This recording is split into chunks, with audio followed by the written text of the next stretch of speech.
आहे. आणि महत्त्वाची गोष्ट म्हणजे ताईंविषयी सांगायचं म्हणजे ताई अतिशय सुंदर असं कीर्तन करतात. आणि कधीपासून करतात माहिती का ताई कीर्तन? अगदी तुमच्या एवढ्या इयत्ता 5वीत असल्यापासून ताई म्हणजे कार्यक्रमांमध्ये ताईंनी कीर्तनाची सेवा दिलेली आहे आजपर्यंत. आपल्या पुणे शहराबाहेर अगदी महाराष्ट्राबाहेर सुद्धा ताई कीर्तन करण्यासाठी गेलेले आहेत. तर ताईंनी लहानपणापासूनच नारद मंदिरामधून हे प्रशिक्षण कीर्तनाचं घेतलेलं आहे. त्याचबरोबर ताईंना वाचनाची आवड आहे आणि संगीत विषयाची गायनाचीही ताईंना खूप आवड आहे. आपल्या विद्यालयामध्ये पद्य असो, उपासना असो, ताई अगदी आवर्जून त्यामध्ये सहभागी होत असतात. आणि अशा या ताई आज आपल्याला, श्वेता ताई आज आपल्याला आपल्या जी विद्या व्रत संस्कार आपण करणार आहोत आता, तर त्या संदर्भात जी पोथी आहे त्या पोथीतील श्लोकांचा अर्थ आज आपल्याला समजावून सांगणार आहे. तर ताईंना मी विनंती करते की ताईंनी विद्यार्थ्यांशी संवाद साधावा.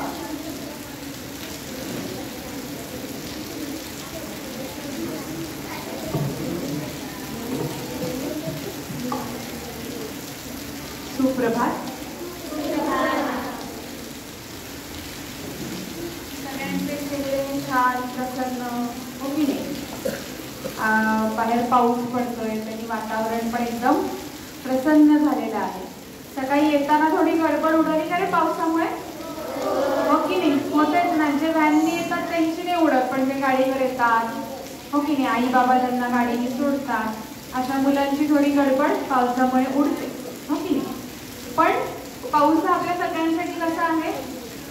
गरजेचा आहे. हवा असतो आपल्याला सगळ्यांना, बरोबर की नाही? कारण पाऊस आत्ता पडला छान तर पुढे वर्षभर आपल्याला मस्त पाणी मिळतं आणि सगळ्या गोष्टी उपलब्ध होतात सहजपणे. ठीक आहे. तर आज आपण सगळेजण विद्यारंभ संस्कार त्याच्या उपासनेची जी पोथी आहे त्या पोथीतल्या श्लोकांचा अर्थ समजून घेण्यासाठी आपण सगळेजण इथे जमलेलो. आता तुम्ही सगळे अगदी छोटे छोटे मुलं आहात हो की नाही? 5वीत म्हणजे तुम्ही विद्यारंभ असं का बरं नाव दिलंय त्याला? विद्या म्हणजे काय रे माहितीये तुम्हाला? विद्या म्हणजे काय? काय बरं कोण सांगेल? अभ्यास. विद्या म्हणजे अभ्यास. बरं, अजून?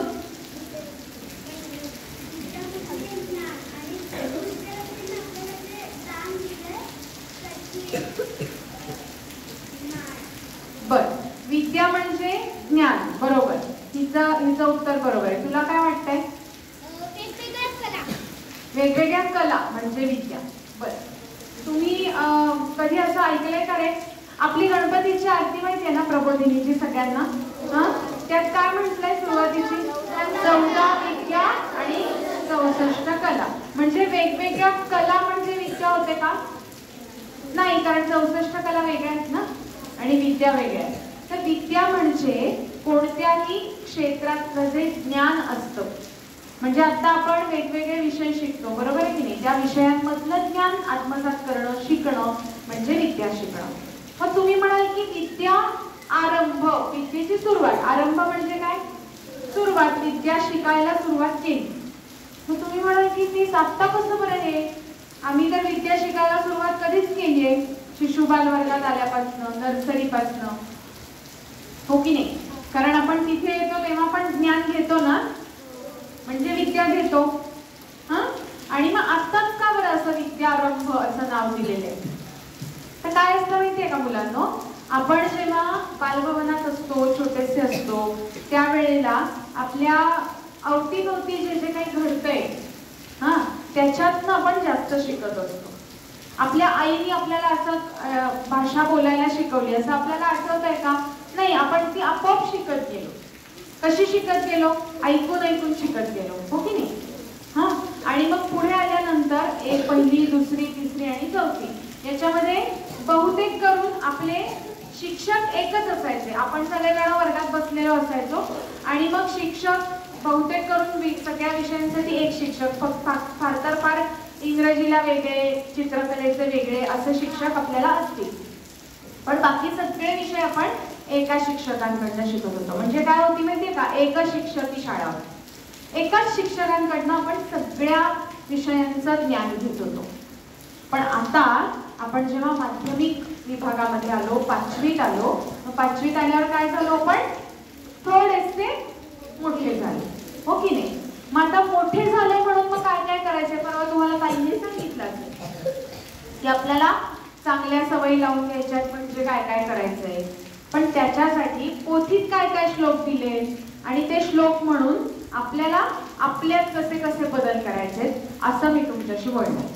हा, मग ते विद्यारंभ म्हणजे काय होणार आहे माहितीये का, आता आपण प्रत्येक विषयासाठी, प्रत्येक विषयातल्या ज्ञानासाठी आणि त्यातली विद्या शिकण्यासाठी वेगवेगळ्या अध्यापकांकडनं आपण काहीतरी शिकणार आहोत. बरोबर आहे ना, असं का नाही. आम्हाला एकच शिक्षक सगळे विषय शिकवतात असं आहे का, नाही. आपल्याला प्रत्येक विषयाला वेगवेगळे शिक्षक आहेत, हो की नाही. आणि मग त्यामुळे भरपूर असे शिक्षक वृंद हे तुमच्या समोर, अध्यापक हे तुमच्या समोर तुम्हाला वेगवेगळ्या विषयांचं ज्ञान देतात. मग तुम्ही अभिव्यक्तीला जाता, हो की नाही. अभिव्यक्तीच्या तासांना आपण जातो ना, तिथे काय काय शिकतो रे, तबला शिकतो, पेटी शिकतो, गाणं शिकतो, नाट्य शिकतो, अजून काय शिकतो, नृत्य शिकतो. बापरे, 5 गोष्टी आपण शिकतो. आणि अजून या व्यतिरिक्त क्राफ्ट शिकतो, हस्तकला, चित्रकला, हो की नाही. त्यानंतर क्रीडा, संगणक. बापरे, म्हणजे अभ्यास सोडून केवढे विषय झाले. अभ्यासातले विषय किती आहेत, 5. आणि हे किती विषय झाले, जवळजवळ 8. एवढ्या सगळ्या गोष्टींचं ज्ञान आपण सगळेजण घेत असतो. मग त्याच्यासाठी त्या ज्ञानाला ते शिकायला आता आम्ही सुरुवात करणार आहे. मग त्यासाठी काय केलं पाहिजे रे, सुरुवात कशाने करतो आपण नेहमी, देवाला नमस्कार करून, देवाची प्रार्थना करून आपण सुरुवात करतो ते ज्ञान शिकायला, आत्मसात करायला. म्हणजे मग काय होतं की आपल्याला मिळणारी जी विद्या आहे, आपल्याला मिळणारं जे ज्ञान आहे ते काय होतं माहितीये का, इथपर्यंत पोचतं. नुसतं इथे पोचत नाही, तर ते इथपर्यंत पोचतं. म्हणजे डोक्यात तर शिरतच. आपण देवाची प्रार्थना केल्यानंतर ते आपल्या डोक्यात शिरतं, डोक्यातून कुठं पोचतं, आपल्या मनापर्यंत पोचतं. आणि मग त्याची जी पुढची प्रक्रिया आहे ती आपल्याकडनं सुरू होते. कळतंय सगळ्यांना. हा, मग ते पोचण्यासाठी आपल्या पोथीमध्ये सुद्धा काय केलंय माहिती का, पहिला जो श्लोक आहे ना तो गणपतीच्या प्रार्थनेचा आहे. तुम्हाला सगळ्यांना मनाचे श्लोक माहितीये, कोणी लिहिलेत रे मनाचे श्लोक, समर्थ रामदास स्वामी. कुठे असतात ते, कुठे असायचे, म्हणजे त्यांची समाधी कुठे आहे, सज्जनगड. वा वा वा, किती हुशार मुले, सगळं माहितीये तुम्हाला. हा, त्या सज्जनगडचे समर्थ रामदास स्वामी, त्यांनी या मनाच्या श्लोकांची रचना केली. त्यातला सगळ्यात पहिला श्लोक कोणाला माहितीये, हा मागे सांग बरं जरा. हा, कोणता श्लोक आहे ग, हा, गणाधीश जो ईश सर्वा गुणांचा. हा, या श्लोकानी आपल्या पोथीची सुरुवात झालेली आहे बरं का. आपल्या पोथीतला पहिला श्लोक आहे तो गणपतीचा आहे. का बरं गणपतीचा श्लोक पहिला असेल, कुठल्या पण गोष्टीचा आरंभ आपण म्हणजे गणेशाच्या आपण पूजनाने करत असतो. गणपतीच्या पूजेने, गणपतीला प्रार्थना करून आपण कोणत्याही गोष्टीची सुरुवात करतो. म्हणजे आपल्याकडे, हा बोल, गणपती विद्याची देवता, विद्येची देवता आहे, तो एक भाग झालाच. पण असं म्हटलंय माहितीये का पूर्वी, आता ती गोष्ट आहे त्याची, तुम्हाला सांगू का, गोष्टी आवडतात काय. आता आपण एक गोष्ट ऐकूया. हा, गणपतीचीच पूजा का, आपल्याला हे माहितीये की आपण घरामध्ये कोणतीही पूजा असेल, सत्यनारायणाची पूजा जरी असली तरी पहिली गणपतीची पूजा, हो की नाही. किंवा दुसरं काही वास्तुशांत असली तरी पहिली गणपतीची पूजा. असं प्रत्येक वेळेला, किंवा आपल्याकडे घरामध्ये काही कार्य असेल, लग्न असेल, गुंज असेल, काही असलं तरी आपल्याकडे पहिली पूजा ही आधी गणपतीची होते. गणपतीला सांगितलं जातं की आम्ही असं सुरुवात केली बाबा या कामाला, आणि आता तू आम्हाला त्याच्यामध्ये काय कर, साथ दे, आम्हाला त्यातलं योग्य जे काही फळ आहे ते मिळू दे, अशी प्रार्थना आपण करतो. पण गणपतीचीच पूजा का? एकदा काय झालं माहिती का, सगळ्या देवांमध्ये ना वाद निर्माण झाले की काय बरं, पहिली पूजा कोणाची करायची, अग्रपूजेचा मान कोणाला द्यायचा. अग्रपूजा म्हणजे पहिली पूजा. तर त्या अग्रपूजेचा मान कोणाला बरं द्यायचा, अशी सगळ्या देवांमध्ये भांडणं सुरू झाली, वाद सुरू झाले. मग असं ठरलं की आता हे बघा, हे वादबीत काही घालू नका, आपण काय करूया. आता आपल्यामध्ये कसं असतं, मॉनिटर होण्यासाठी आपण वाद घालतो की नाही, आपल्यामध्ये भांडणं लागतात. नाही मलाच मॉनिटर व्हायचंय, मलाच मॉनिटर व्हायचंय. मग ताई काय म्हणतात, थांबा आपण काय करूया, एक कोणाला तरी काहीतरी टास्क देतात, एक नाही तर मग व्होटिंग घेतात, हो की नाही. मग ज्याला जास्त मतं पडतात त्याला मॉनिटर व्हायला मिळतं, म्हणजे नेतृत्व करायला मिळतं आपल्या वर्गाचं. तसं इथे सुद्धा काय करायचंय, तर सगळ्या देवांचं नेतृत्व करायचंय, नेता निवडायचाय. मग काय करायचं बरं, तर सगळे म्हणतात आता असं करूयात आपण, प्रत्येकाने काय करायचं की पृथ्वीची प्रदक्षिणा करून यायची. आणि जो कोणी पहिली पृथ्वी प्रदक्षिणा करून येईल त्याला अग्रपूजेचा मान मिळेल. आता सगळे देव त्यांची वाहनं एकदम तरबेज असतात ना. तर इंद्राचं काय असतं बरं, ऐरावत असतं, हो की नाही. कार्तिकेयाचा मोर असतो, सरस्वतीकडे मोर असतो, आणि प्रत्येकाकडे काय काय काय काय वाहनं असतात जी फास्टर असतात. आणि मग या सगळ्यांना जमणार असतं ते करायला, पृथ्वी प्रदक्षिणा घालायला. गणपतीचं वाहन काय आहे रे, उंदीर मामा. तो असतो एवढासा गणपती, एवढा मोठा, आणि मग तो त्या एवढ्याशा उंदरावर बसणार आणि पृथ्वी प्रदक्षिणा करणार. कधी पोहोचणार तो येऊन. पण आपल्याकडे वाहनं, हात पाय, शरीर या सगळ्यापेक्षा भारी काय दिले देवानी, मेंदू. नुसताच मेंदू नाही, त्या मेंदूमध्ये तल्लख बुद्धी दिलेली. त्याचा वापर केला की नाही की आपण कशावरही मात करू शकतो. मग गणपतीने तेच केलं. त्यांनी काय केलं माहितीये का, मस्तपैकी आई बाबांना मध्ये बसायला सांगितलं. आणि आई बाबांना काय म्हटलं माहितीये, आई बाबा माझ्यासाठी तुम्हीच माझी पृथ्वी आहात, तुम्हीच सगळं काही आहात. त्याच्यामुळे मी तुम्हाला प्रदक्षिणा घालणार आणि माझी ही जी काही मला टास्क दिलेला आहे तो मी पूर्ण करणार. आई बाबांना उलट छान वाटलं, आनंद झाला. आणि मग सगळे देव गेले पृथ्वी प्रदक्षिणेला. गणपतीने इथे आई बाबांना छान 3 प्रदक्षिणा घातल्या, मनोभावे त्यांना नमस्कार केला, त्यांचे आशीर्वाद घेतले आणि तिथे उभा राहिला. सगळे देव पृथ्वी प्रदक्षिणा करून कैलास पर्वतावर आले. परत बघतायत तर काय, गणपती आधी आलेला तिथे. हे म्हणाले नाही काहीतरी चिटिंग केली आहे गणपतीने नक्कीच. कारण एवढा पृथ्वी प्रदक्षिणेच्या ह्याच्यात एकालाही गणपती कुठेही दिसला नाही, कुठेच नव्हता गणपती. म्हणजे असं दिसतो की नाही, आपण जर समजा ग्राउंडवर फिरत असो, चक्कर मारत असो, तर आपण एकमेकांना असे दिसतो की नाही. जर आपण देवाला प्रदक्षिणा घालायला देवळात गेलो तर आपल्या पुढचा मागचा कोणीतरी आपल्याला बघितलेलं असतं.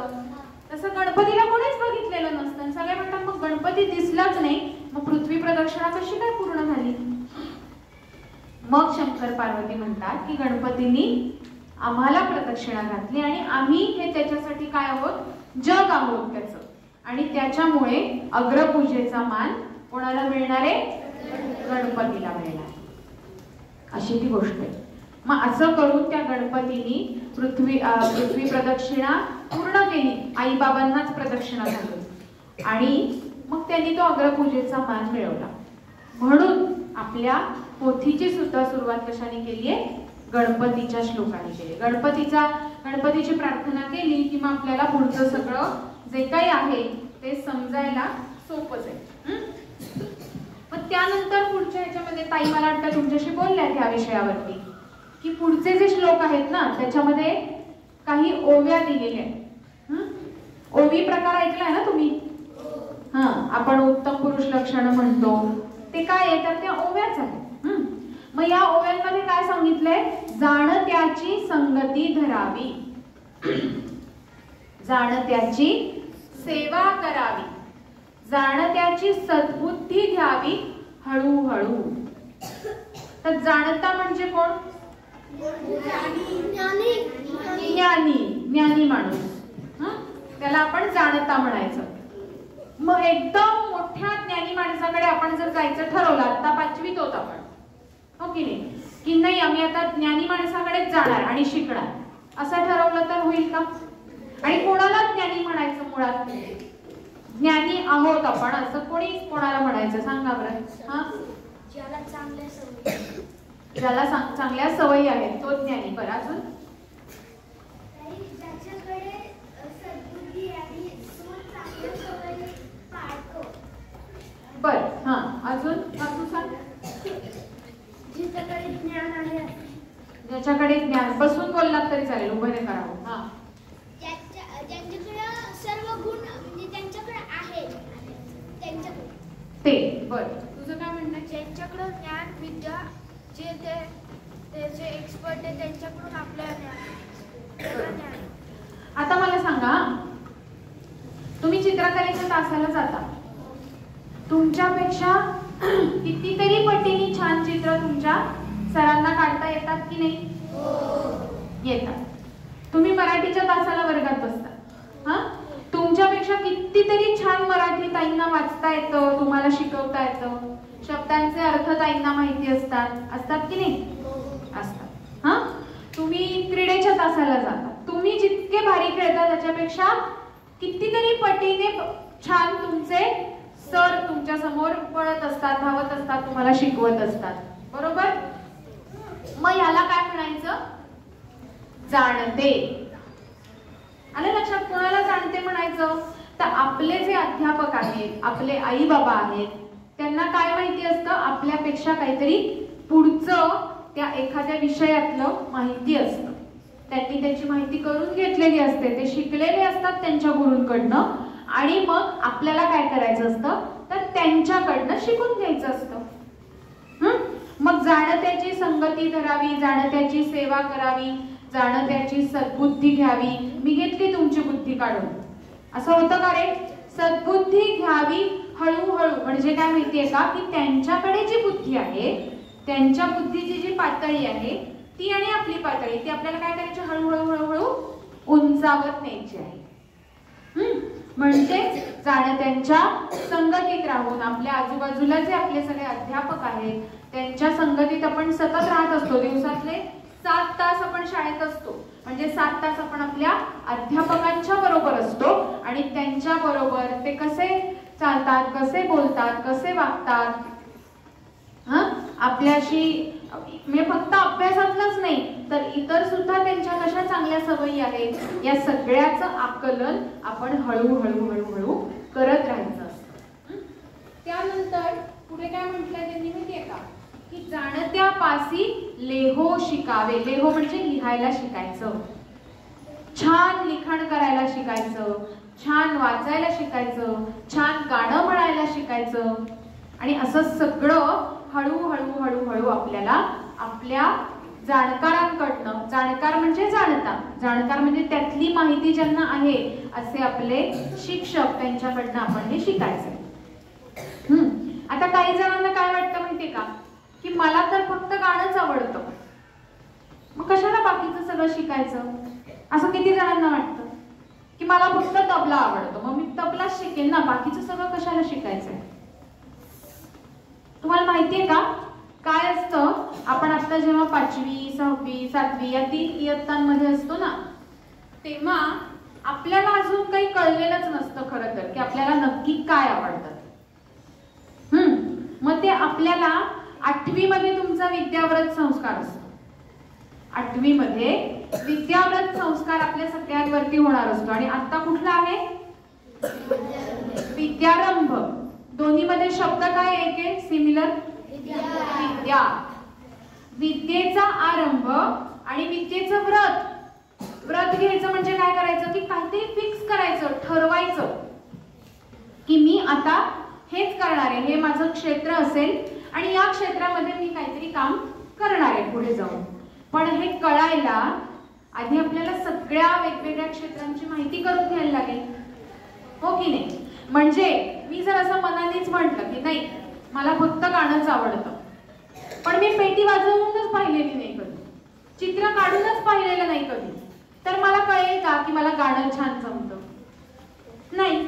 मला गाणं पण म्हणून बघायला लागेल, मला पेटी पण वाजवून बघायला लागेल, मला तबला पण वाजवून बघायला लागेल, मला थोडंसं नृत्य पण करून बघायला लागेल.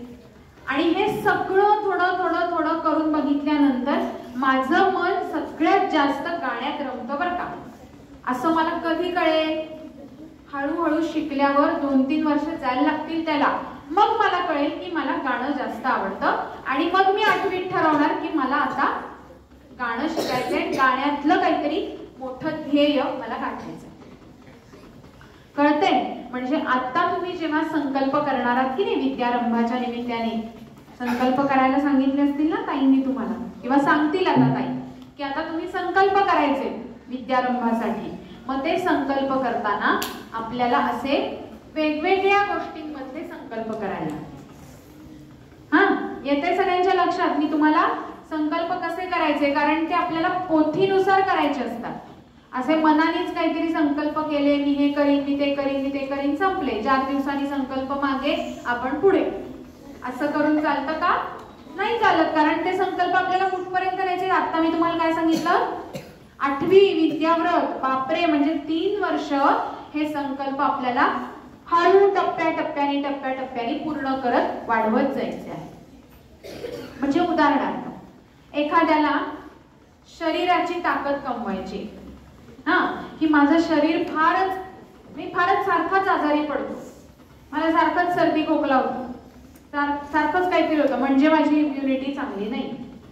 मग ती इम्युनिटी वाढवण्यासाठी मला काय करायला लागेल? माझ्या आहारात पण बदल करावा लागेल. माझा व्यायाम जर मी करत नसेल तर व्यायाम काहीतरी करावा लागेल मला ठरवून. इथे शाळेत होतो तो वेगळा, त्या व्यतिरिक्त मला काहीतरी ठरवावं लागेल की मी एवढा व्यायाम करणार आहे रोज. 12 सूर्यनमस्कार असतील, किंवा अर्धा तास सायकल चालवणं असेल, अर्धा तास पळणं असेल, 100 दोरीच्या उड्या मारणं असेल, यातलं काहीही एक असं तुम्ही ठरवू शकता.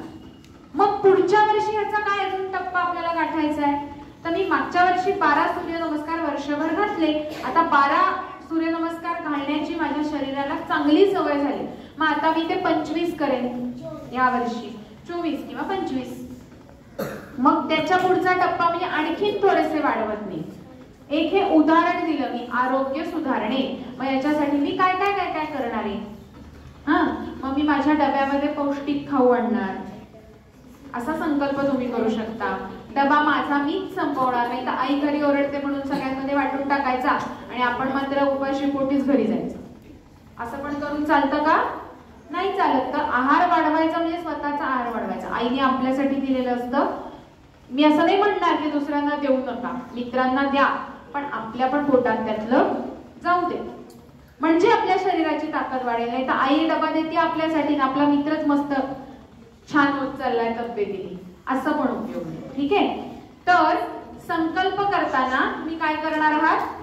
3-4 गोष्टी ठरवायच्या आणि त्या 3-4 गोष्टींसाठी संकल्प करायचे. मग ते वेगवेगळं काहीतरी शिकण्याचे असतील, आपल्या शरीरात काही बदल आपल्याला घडवून आणायचे असतील, आरोग्यात बदल घडवून आणायचे असतील, त्याच्यात असतील. आपलं हस्ताक्षर जर चांगलं असेल तर खूपच छान गोष्ट आहे की माझं हस्ताक्षर खूप छान आहे, पण मला माझ्या हस्ताक्षरामध्ये बदल करायचा आहे. माझं हस्ताक्षर मला काही एवढं आवडत नाही आणि माझ्या शिक्षिका म्हणतात की काय तू लिहिलंय सारी कळतच नाहीये मला, मी कसं काय बरं तुला मार्क द्यायचे? असा जर प्रश्न असेल तर काय गरज आहे? आपल्या हस्ताक्षरावर काम करण्याची गरज आहे. मग ते एका दिवसात हस्ताक्षर सुधारेल का? नाही सुधारणार. रोज काहीतरी थोडं लिहायचं. तसा पण श्लोक आहे बरं का आपल्या पोथीमध्ये, दिसा माझी काहीतरी ते लिहावे, प्रसंगी अखंडित वाचित जावे, वये ज्येष्ठ रे दास्य त्याचे करावे.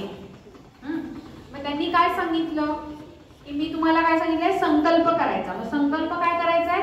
समजा मला माझ्या हस्ताक्षरात बदल करायचा, मग मी आज 10 पानं लिहून काढली आणि उद्या एकही पान लिहिलं नाही, एकही ओळ नाही, एकही शब्द नाही, चालेल का? नाही. हस्ताक्षर आपलं कधी छान होतं? रोज थोडं थोडं थोडं लिहिल्यानंतर. आपल्याला आपल्या भाषा विषयांचं कॉपी रायटिंग असतं की नाही? असतं का? हिंदीचं कॉपी रायटिंग करता का? मराठीचं करता का? नसाल करत तर करायचं, आपलं आपणच करायचं. म्हणजे काय होतं? आपलं अक्षर सुधारतं. दिसा माझी म्हणजे काय माहितीये का तुम्हाला? की दिवसातनं काहीतरी लिहिलं पाहिजे, ठरवून लिहिलं पाहिजे. मग काही जण काय करतात? डायरी लिहितात. रोज लिहू शकतो ना आपण? डायरी लिहायची. दिवसभरामध्ये काय काय झालं, काय काय घडलं, त्यांनी काय होतं सांगते. एकतर दिवसभरात काय काय घडलं हे आठवताना आपल्या मेमरीचा चांगला, स्मरणशक्तीचा चांगला एक सराव होतो. त्याचा व्यायाम होतो. आपली स्मरणशक्तीचा व्यायाम केला पाहिजे ना, नाहीतर गंज चढून बंद पडेल ती. त्याच्यामुळे त्याचा व्यायाम होत राहिला पाहिजे. मग दिवसभरात काय काय केलं हे आपण संध्याकाळी डायरी लिहिताना आठवणार. मग ते आठवताना स्मरणशक्ती म्हणजे आपल्या बुद्धीचा व्यायाम, हाताने ते लिहिणार म्हणजे काय होतं? आपल्या लेखनाचा सराव होतो, अक्षर सुधारतं आणि नवीन नवीन शब्दांची उजळणी आपल्याला करायला लागते. शब्द आठवायला लागतात म्हणजे आपलं भाषा ज्ञान सुद्धा वाढतं. ठीक आहे? तर दिसा माझी काहीतरी ते लिहावे. मग तुम्हाला डायरी लिहायची तर तुम्ही डायरी लिहू शकता. तुम्हाला इंग्रजी, आज मी इंग्रजी लिहिणार आहे, उद्या मराठी लिहिणार आहे, परवा हिंदीचं लिहिणार आहे, असे दिवस ठरवून घेऊन 5-5 ओळी त्यातल्या आपण लिहू शकतो. असे संकल्प सुद्धा आपण करू शकतो. म्हणजे दिसा माझी काहीतरी ते लिहावे. नुसतं पोथीत म्हटलं आणि त्या दिवसापुरतं सोडून दिलं असं उपयोग होईल का? नाही होणार ना. तर आपल्याला काय करायला लागेल? रोज लिहायला लागेल. पुढे काय म्हणले? प्रसंगी अखंडित वाचित जावे. सतत वाचत राहायचं, सतत वाचत राहायचं. किती जणांना पुस्तकं वाचायला आवडतं? प्रामाणिकपणे सांगायचं. हा व्हेरी गुड. हात खाली. खूप छान प्रामाणिकपणे उत्तर दिले. नाही तर सगळे यांनी केलंय त्यांनी केलंय म्हणजे मी पण हात वर करायचा असं नाही. तर खरंच ज्यांना आवडतं त्यांनी हात वर केला. ते तर वाचतच असतील गोष्टींची पुस्तकं. आपल्या लायब्ररीमध्ये भरपूर पुस्तकं आहेत. लायब्ररीचं कार्ड मिळेल आता तुम्हाला सगळ्यांना. लायब्ररीमध्ये भरपूर पुस्तकं आहेत. त्यातलं एखादं पुस्तक घ्यायचं, ते घरी न्यायचं, वाचायचं. वर्गामध्ये कधी शिक्षकांना 5 मिनिटं ते कुठल्या कामात असतील तर त्यांना यायला वेळ होतो ना, त्यावेळेला ते पुस्तक वाचू शकतो आपण, घरी वाचू शकतो. आपल्याला हे सगळं करायला की नाही, आता आपला अभ्यास कसा आहे? छोटासा आहे, थोडासा अभ्यास आहे. आपल्याला काही खूप अभ्यास नाहीये. 8वी 9वी काय होतं? अभ्यास खूप वाढतो आणि मग अक्षर घाण राहिलं असेल तर ते घाणच राहून जातं. कारण आता अक्षरावर काम करायला वेळ आहे का आपल्याकडे? नाही. अभ्यास वाढला, विषय वाढले, मग आता या सगळ्या गोष्टींवर काम करायला आपल्याकडे वेळ नसतो. म्हणून हे जे तुमचं आता छोटं वय आहे ना, या छोट्या वयात आपण आपल्या अक्षरावरती, आपण आपल्या वाचनावरती, या सगळ्यावरती आपण आपलं ठरवूनच काम करायला शिकलं पाहिजे. म्हणजे मग दिसा माझी काहीतरी ते लिहावे, प्रसंगी अखंडित वाचित जावे, हे सगळं आपल्याला हळूहळू छान जमायला लागतं. करणार सगळे? किती जणांना वाटतं आमचं अक्षर जरासं खराब आहे, आता सुधारण्याची गरज आहे? मग या सगळ्यांनी अक्षर सुधारण्याचा संकल्प नक्की करूयात या वर्षभरात. त्यानंतर पुढे त्यांनी काय सांगितलं माहितीये का? की आता वेगवेगळ्या प्रकारचं ज्ञान सगळं आपण मिळवत असतो, सगळं करत असतो. पुस्तकामध्ये आपल्याला ज्ञान मिळतं. तुम्हाला पद्य माहितीये? डोळे उघडून बघा गड्यांनो. काय सांगितलंय बरं त्या पद्यात? तुम्हाला एक गोष्ट सांगते बरं का, समर्थ रामदासांची, की डोळे उघडून बघा गड्यांनो, हे त्यांनी त्या पद्याचं प्रत्यक्ष आचरण कसं केलं? तर समर्थ रामदास हे साधारण 10-12 वर्षांचे होते, छोटेसे होते. तुमच्यासारखे. तुम्ही पण 10, 11, 12 अशा वयाच्या ह्याच्यातले असाल आता, हो की? तर ते 12 वर्षांचे होते. आणि पूर्वीच्या काळी लग्न लवकर केली जायची ना, तर तसं त्या समर्थ रामदासांचं लग्न त्यांच्या घरच्यांनी ठरवलेलं असतं. आणि मग त्या लग्नामध्ये उभं राहिल्यानंतर समर्थांना ते काही लग्न करायचं नसतं. आईच्या बाबांच्या हट्टासाठी ते लग्नाला तयार होतात. त्यांना काहीतरी वेगळंच काम आयुष्यामध्ये करायचं असतं.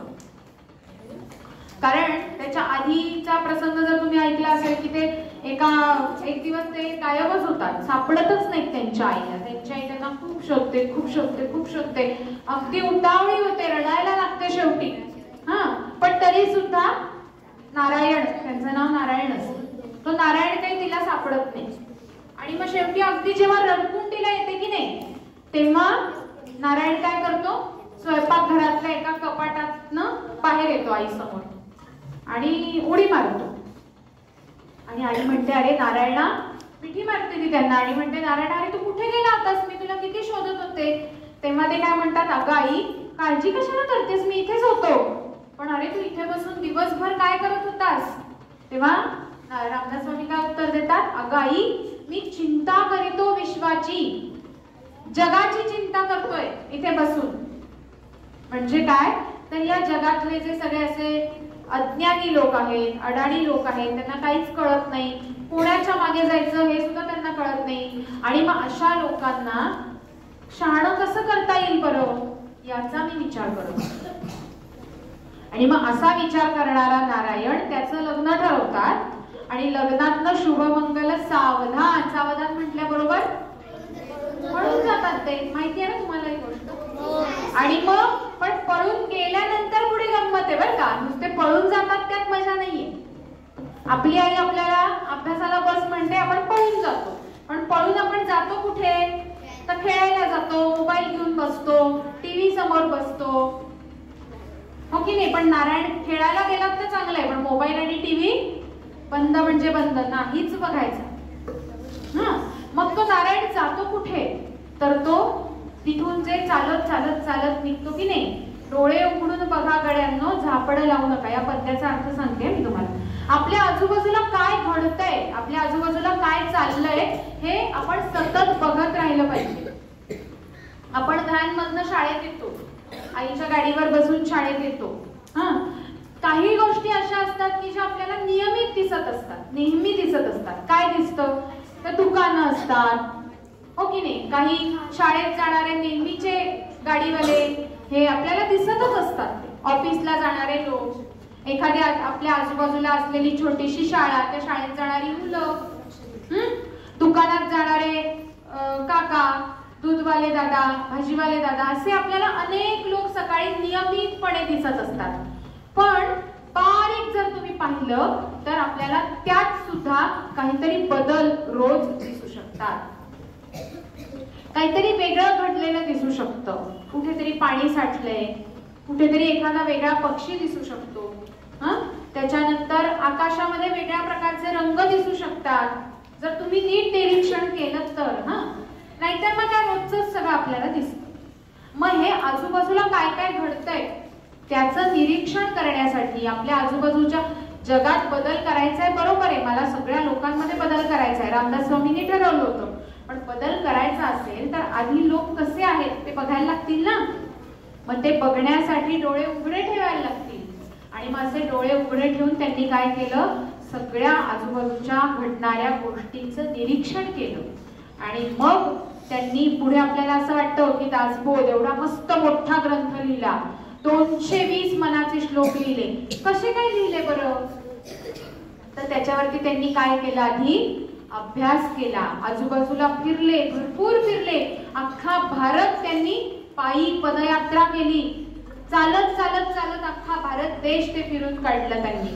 आणि मग त्यांच्या असं लक्षात आलं की आपल्याकडे कुठे लोकांमध्ये बदल करायची गरज आहे, काय बदल करण्याची गरज आहे. आणि मग हा सगळा अभ्यास करून त्यांनी लोकांना प्रेरित केलं, लोकांना मनाच्या श्लोकांमधनं, दासबोधामधनं प्रेरणा दिली.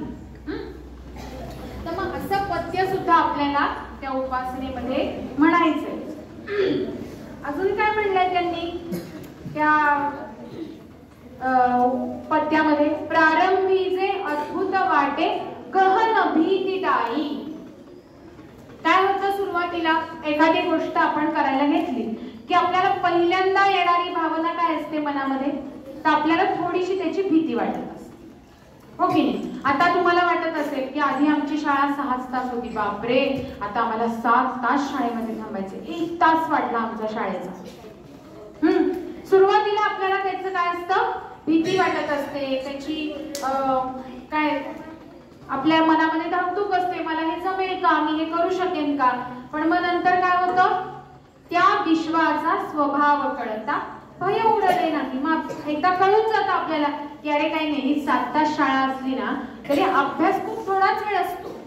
1 तास आम्ही ग्राउंडवर असतो, 1 तास आम्ही कम्प्युटरला असतो, 1 तास आम्ही अभिव्यक्तीला असतो, 3 तास तर इथेच गेले. 40 मिनिटांचा आमचा परिपाठ असतो. म्हणजे अभ्यास किती वेळ होतो, प्रत्यक्ष ब्रेक असतो, हो की नाही. आणि मग सगळं मिळून आमचा अभ्यास 2 ते 2.5 तास होतो. हा मग ठीक आहे. मग काय झालं, सुरुवातीला खूप भीती वाटली होती, पण आता भीती हळूहळू काय झाली, कमी झाली. असं प्रत्येक गोष्टीच्या बाबतीत होतं. आपल्याला सुरुवातीला असं वाटतं मी एवढे संकल्प ठरवले तर खरी बाबा, पण मला जमतील का, भीती असते मनात. पण जेव्हा तुम्ही त्या संकल्पांची मजा घ्यायला लागता की हा संकल्प करण्यात ना मस्त मजा येते बरं का, छान वाटते, मग काय होतं, त्याची भीती हळूहळू कमी होत जाते. तर अशी पद्य म्हणून त्यानुसार आपल्याला काय करायचं आहे, संकल्प करायचा आहे. कारण आपण सगळे कोण आहोत, प्रबोधिनीचे विद्यार्थी आहोत. म्हणजे प्रबोधिनीचे विद्यार्थी म्हणजे काय आहे, आपण कसे आहोत, सगळ्यांपेक्षा वेगळे आहोत, भारी आहोत. आपण अगदी ब्लेस्ड आहोत की आपल्याला प्रबोधिनीमध्ये प्रवेश मिळालेला आहे. असं किती जणांना वाटतं रे की आमची शाळा खूप भारी आहे, असं किती जणांना वाटतं. ठीक आहे, हात खाली करूया. पण का भारी आहे माहितीये का आपली शाळा, त्याची कारण माहितीये का तुम्हाला, की आमची शाळा खूप छान आहे, भारी आहे असं आम्हाला वाटतं. का वाटतं, हा कारण ताई आपल्या शाळेमध्ये वेगवेगळे उपक्रम केले जातात, राबवले जातात, वेगवेगळे उपक्रम राबवले जातात. बाहेरच्या शाळेमध्ये नसतात. हा मागे हा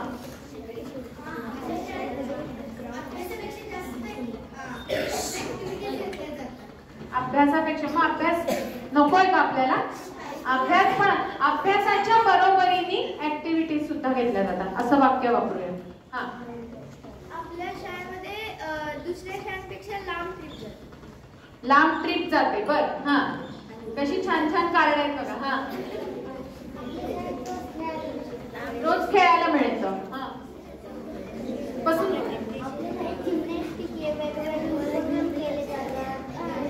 बरोबर, सगळे शांत बसा, आपापसात चर्चा नको, माझ्याशी बोलायचं फक्त. हा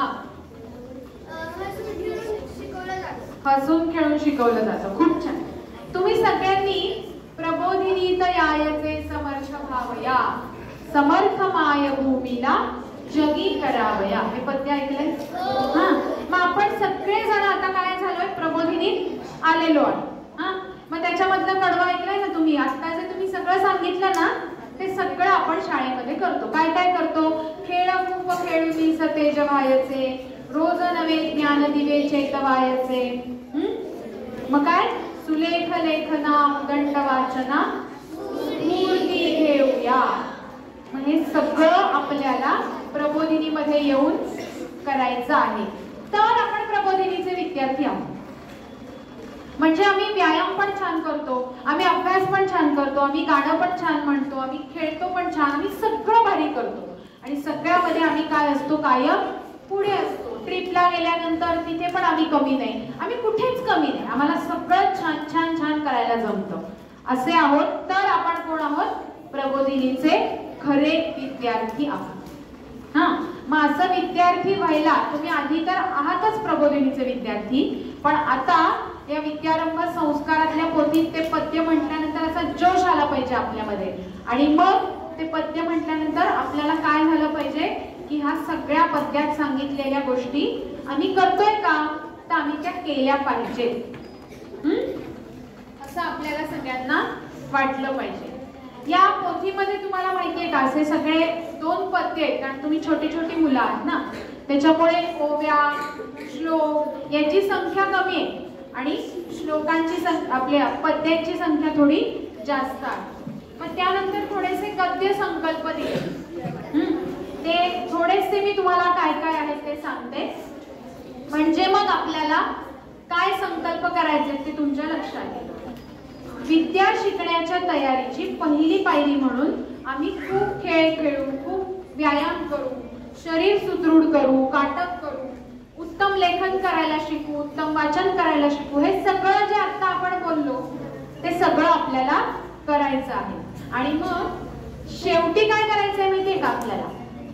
हे सगळं तर आपण करणारच आहोत, पण सहनाववतु. किती जण असेल रे की आम्ही सगळे मिळून छान एकत्र डबा खातो? किती जण असेल? छान, खूप मस्त. खाली हात. शाळेमध्ये की नाही मुलांनो, आपण क्षितिज नवे पद्य तुम्ही ऐकलं असेल ना, तर त्यामध्ये काय आहे? साथीला सन्मित्र हवे. आपण कसे आहोत? आपल्याला एकटं एकटं राहायला आवडत नाही, हो की नाही? आपल्याला तुम्ही इतिहासात पण शिकलेला असाल. सगळ्यांनी इकडे लक्ष. मी आता प्रश्न विचारणार आहे की मी काय काय सांगितलं ते, मग सगळ्यांना उत्तर देता आली पाहिजे. हा, तर साथीला सन्मित्र हवे म्हणजे काय हवं? की आमच्या बरोबर प्रत्येक गोष्ट आम्ही जी करतो तेव्हा आमचे मित्र पाहिजे. एकटा एकटा करण्यात मजा आहे का रे? एकटा डबा खायला किती बोर होतं की नाही? सगळ्यांबरोबर डबा खाल्ला तर सगळ्यांच्या डब्यातल्या वेगवेगळ्या भाज्या असतात. अर्धी एक पोळी कशी संपते आपल्याला कळतच नाही. आणि मग आपली जी कधीतरी आपल्याला बोर वाटणारी भाजी असते ती पण सगळ्यांच्या बरोबर कधी संपून जाते कळतच नाही, हो की नाही? अशी मजा येते की नाही डबा खायला? शनिवारच्या डब्याला तर फार मजा येते सगळ्यांना, कारण सगळ्यांनी खाऊ आणलेला असतो, हो ना? हा, मग काय माहितीये का? सगळ्यात शेवटचा जो श्लोक आहे ना, त्यात तेच सांगितलं की आपण सगळेजण काय आहोत? एकत्र गटात राहणारे विद्यार्थी.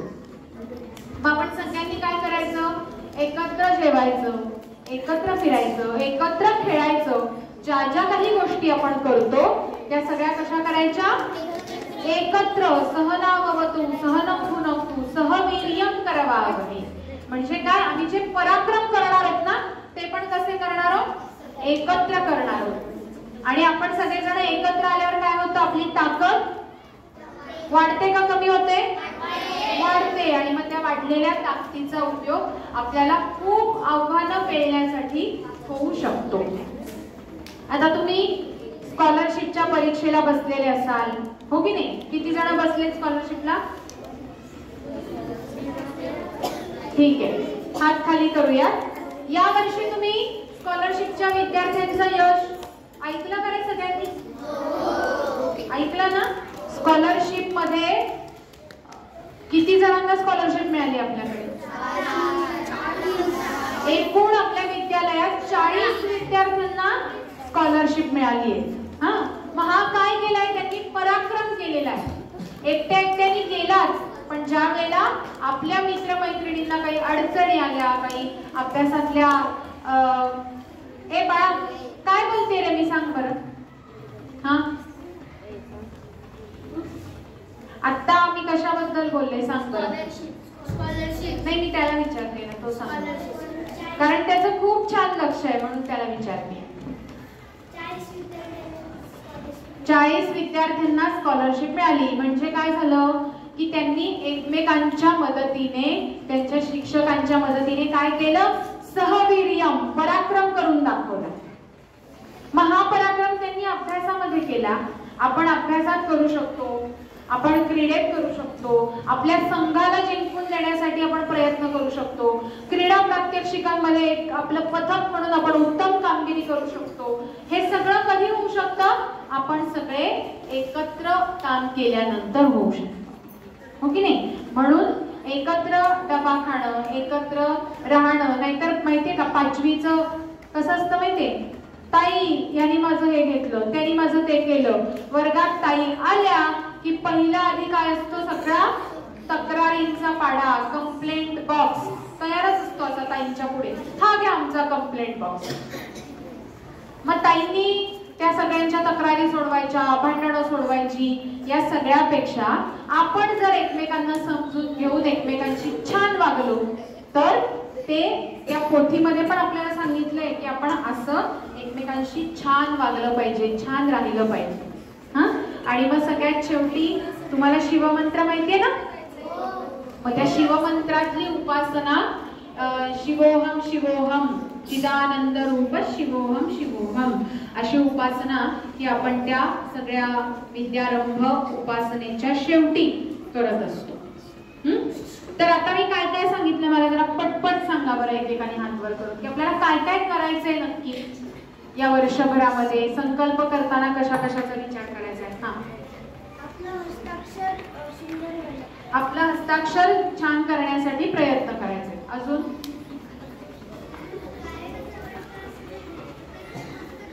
प्रत्येक गोष्ट व्हेरी गुड, खूप छान. प्रत्येक गोष्ट करून बघायची आणि मग मला त्यातलं नक्की छान काय जमतंय हे बघायचं. हा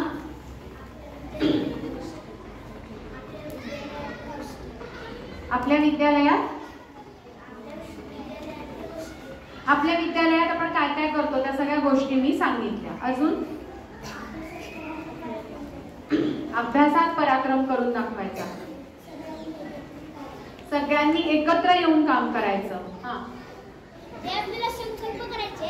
ते आपण पोथीमधले श्लोक आहेत त्यांचा ते बघून आपण संकल्प त्यानुसार आपण संकल्प करायचे. बरोबर. हा तू सांग.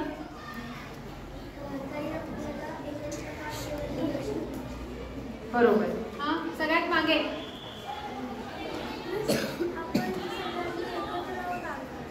हा ते सांगितलं तिने. अजून वेगळं काय सांगितलं. हा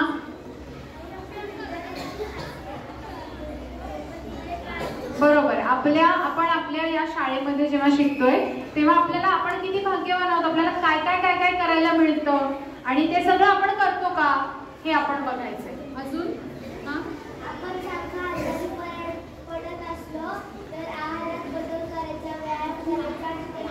पण याच्यासाठी ह्याचा सगळ्याचा काय करायचा संकल्प करायचा. जेव्हा आपण संकल्प करून हात खाली करा. जेव्हा आपण संकल्पपूर्वक एखादी गोष्ट ठरवतो की नाही तेव्हा आपण नक्की ती गोष्ट पूर्ण करू शकतो. हा त्यामुळे आता सगळेजण काय करणार आहे. आज आपण हा जो पोथीचा अर्थ ऐकला की जाणत्याकडून शिकायचं आहे. वेगवेगळ्या गोष्टी आपल्याला शिकून घ्यायच्या आहेत. डोळे उघडे ठेवून आजूबाजूला बघायला शिकायचंय आणि हे सगळं करत असताना आपल्या स्वतःची प्रगती करण्यासाठीचे संकल्प आपल्याला विद्यारंभाच्या निमित्ताने नक्की करायचे. मग ते संकल्प करताना आत्ता पोथीचा अर्थ जो मी सांगितला त्यानुसार आपण त्या संकल्पांचा विचार करूयात. आणि मला नक्की आवडेल की पुढच्या काही दिवसांनी तुमच्या वर्गात मी तुमच्याशी संकल्पाबद्दल बोलेन. हा आणि मग तुम्ही काय काय संकल्प केलेत ते खरंच पोथीला अनुसरून केलेत का असा पण विचार आपण नक्की करूया. ठीक आहे. आवडलं सगळ्यांना. करणार सगळेजण संकल्प.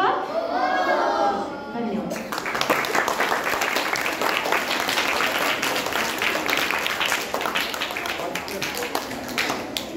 आता टाळ्या नको आहेत. मागची मुलं सगळ्यांनी छान श्रवण केलेलं आहे व्याख्यान. हा आणि सगळ्यांना आवडलेलं पण आहे. आवडले की नाही. आणि त्याप्रमाणे आता तुम्ही आतापासून आता श्वेताताई पाहणार आहे तुम्ही तुमच्यामध्ये किती बदल करणार आहात आणि कसा बदल करणार आहात. एखादी गोष्ट ठरवल्यानंतर ती कशा प्रकारे तुम्ही पूर्ण करणार आहात हे सुद्धा त्या पाहणार आहेत.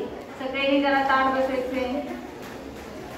हा सगळ्यात अगोदर आपल्याला स्थिर बसता आलं पाहिजे. आपण संकल्प करणार आहोत ना. हा बघूया आता एक 5 मिनिट सगळे स्थिर बसलेले असतील. बघा एवढ्या सकाळी पाऊस पडत होता तरी सुद्धा श्वेताताई आपल्यासाठी आलेल्या आहेत आणि येऊन त्यांनी अतिशय छान पद्धतीने 2 वेगवेगळ्या गोष्टी सांगून त्यांनी तुम्हाला छान पद्धतीने संकल्प कसे करायचे असतात. विद्यारंभ म्हणजे काय तर विद्येचा आरंभ करण्यासाठी प्रथम काय करायचं आहे आणि त्यासाठी आपल्या अवतीभोवती घडणाऱ्या गोष्टी आपण काय केल्या पाहिजे जाणून घेतल्या पाहिजे. त्या गोष्टीचं निरीक्षण केलं पाहिजे आणि जेव्हा आपण असं निरीक्षण करतो तेव्हाच आपल्याला त्या गोष्टीतला चांगला वाईट गुण कळत असतो. त्याच्याचप्रमाणे माणसं कळत असतात आणि त्याप्रमाणे आपण काय करत असतो, त्या गोष्टी पूर्ण करण्याचा प्रयत्न करत असतो. तसंच पोथीमध्ये पहिल्यांदाच बघा गणपतीचं एक हे सांगितलेलं होतं श्वेताताईंनी की गणपतीचीच पूजा का करतात, तर गणपतीने आपल्या आई बाबांनाच काय केलेली होती, प्रदक्षिणा घातलेली होती आणि आपला टास्क पूर्ण केलेला होता, बरोबर ना. तर त्यासाठी त्यांनी गणपतीची सुद्धा गोष्ट सांगितली आणि त्या गोष्टीतून तुम्ही अनेक नवीन ज्ञान मिळवलेलं आहे असं मला वाटतं. आणि तुमच्या सगळ्यांच्या वतीने मी श्वेताताईंना सांगते की आमचे विद्यार्थी शारीरिक, बौद्धिक, भावनिक, मानसिक अशा सगळ्या प्रकारचे संकल्प करणार आहे. आपलं शरीर सुदृढ राहण्यासाठी आपण काय करणार आहोत, रोज व्यायाम करणार आहोत. आपलं आरोग्य चांगलं राहण्यासाठी आपण संतुलित आहार घेणार आहोत आणि आपल्याला नवनवीन गोष्टी आपण आता बहुशिक्षकी शाळेमध्ये आलेलो आहोत, तर वेगवेगळ्या अध्यापकांकडून, आपल्या आईबाबांकडून, आपल्या नातेवाईकांकडून आपण अनेक नवनवीन गोष्टी मिळवणार आहोत, नवनवीन ज्ञान मिळवणार आहोत आणि त्या ज्ञानाचा उपयोग आपण आपल्या स्वतःचं व्यक्तिमत्व घडवण्यासाठी करणार आहोत. तर अशा प्रकारचे संकल्प तुम्ही छोटे छोटे संकल्प करणार आहात. तुम्ही श्वेताताईंना सांगितलेलं आहे आम्ही हस्ताक्षर सुधारू, आम्ही हे करू, आमचं आरोग्य सुदृढ राहण्यासाठी व्यायाम करू. तर आपल्या सगळ्यांच्या वतीने मी श्वेताताईंना सांगते की आमचे विद्यार्थी असं सगळ्या छोट्या छोट्या गोष्टीतून एक मोठं ध्येय गाठणार आहेत आणि ठरवलेले जे संकल्प तुम्ही हे केलेले आहेत, ठरवलेले संकल्प जे आहेत ते तुम्ही पूर्ण करणार आहात.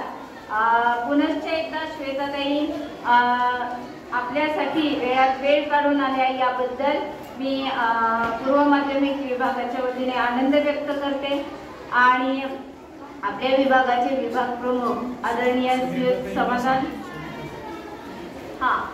इंग्रजी माध्यमाच्या सहविचार समिती सदस्या सौ सुनीताताईंना अशी विनंती करते की त्यांनी आपल्या आनंदाचं प्रतीक म्हणून श्वेताताईंना एक छोटीशी भेट द्यावी.